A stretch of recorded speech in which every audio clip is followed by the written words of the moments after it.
Il tempo passa troppo in fretta, corre all'impazzata. Noi cerchiamo di stargli appresso, senza però riuscirci. Eppure è da una vita che ci proviamo. Siamo persino convinti di avere il suo stesso passo. Ma in cuor nostro sappiamo che le cose non stanno così. Chissà come stanno le cose. Chissà come stanno davvero le cose. Vanno davvero come ci dicono, vanno davvero come vogliono farci credere. Possibile che le persone credano a tutte queste falsità? Possibile che la gente si perda dietro a lusinghe e a promesse fasulle? Già, la gente. E chi l'ha mai capita la gente? La gente non vuole essere capita, ha un'indole egoistica di cui è vittima, senza nemmeno rendersene conto.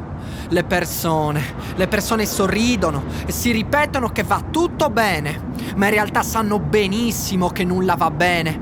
E non è una questione di pessimismo, no, assolutamente. Il pessimismo non c'entra nulla. È una questione di sincerità, prima di tutto verso se stessi. Il tempo passa troppo in fretta. So bene di non poterlo afferrare e di non reggere il suo ritmo. Rimango fermo, ancora un istante, prima di ripartire. Un istante per comprendere davvero ciò che è la vita. Un istante per comprendere che la vita è un insieme di istanti che non siamo in grado di goderci.